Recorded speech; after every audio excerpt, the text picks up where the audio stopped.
We all know what it feels like to hesitate. That tightening in your chest when you think about trying something new. That whisper in your mind that tells you to stay safe, stay quiet, stay small. Fear shows up every time we dream, every time we imagine stepping into the unknown, every time we picture ourselves failing in front of others. But what if the thing you're avoiding, the thing that scares you most, is the very thing that could set you free? Music. This is the story of Claire, a woman who learned that waiting to be ready is the biggest risk of all. Claire lived in a quiet American town, the kind where everyone knows your name and the streets smell like fresh bread from the bakery. She ran a small coffee shop called The Morning Light. Her days were steady, safe, predictable. She brewed coffee, served pastries, and smiled at customers. On the outside, it looked like a perfect life. But inside, Claire's heart ached for something more. Every night, when the shop was closed and the streetlights hummed softly, she would retreat to a small room upstairs. Here, she wrote stories, poems, and plays. Pages stacked high, full of worlds she had imagined, characters she had fallen in love with, and dreams she had never shared. And every morning, she would hide them. Shove notebooks under the bed, tear pages apart, even burn her favorite pieces. "I'm not ready," she whispered. "No one will care. What if I fail?" Years went by. The coffee shop thrived, but Claire's dreams slowly withered. She survived, yes, but she wasn't living. Her hands knew the rhythm of coffee and pastries, but her heart had grown hollow. Then one morning, an older man walked into the shop. He had kind eyes, the kind that saw beyond the surface. He ordered a cappuccino and watched her work in silence. After a long moment, he spoke. "Your hands are steady," he said, "but I can see something else, something waiting to be born." Claire frowned. "I'm just running a coffee shop." "That's enough, isn't it?" The man shook his head gently. "Enough to survive, maybe. But not enough to live. Show me what you create when no one is watching." Something inside her stirred. She led him upstairs, to the room full of hidden pages.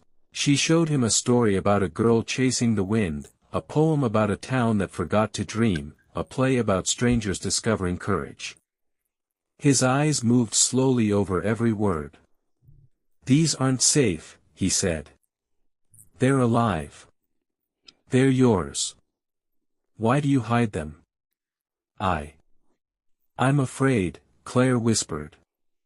"Afraid they're not good enough. Afraid people will laugh. Afraid I'll fail." He smiled. "Then you are failing already. Every day you destroy these pieces of yourself is another day lost. Fear is natural. Courage is acting despite it. You don't have to be ready. You just have to start." The next morning, Claire took a notebook and placed a story in the coffee shop window. Her hands trembled. Her chest tightened. The fear screamed at her, "Remove it. You can't do this." But she didn't. The next day, she added a poem. Another day, a short story. People started to notice. Some ignored it. Some criticized. But others were moved. They saw courage made visible.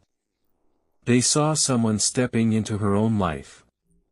With each new piece, her fear didn't disappear, but it became smaller beside the growing fire of action. She felt alive.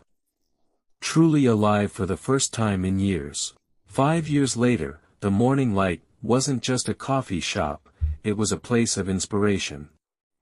People traveled from neighboring towns to see the stories in the windows. Claire herself had changed. Her face no longer held hollowness. Her hands no longer shook with doubt. She had learned a simple truth: waiting to be ready is the biggest risk of all. Fear will always be there, but courage is moving forward anyway. Every great life begins with a first step. Every dream begins with an imperfect action. You don't have to be ready. You just have to start. And the first act of bravery is simple: show up. Take one small step. One story. One conversation. One creation. And then do it again tomorrow. Because the only way to stop waiting is to begin. So, what is waiting inside you? What dream are you ignoring because you don't feel ready? The time to start is now. You don't need to be perfect. You just need to be brave. Start today, and let your courage inspire others to do the same.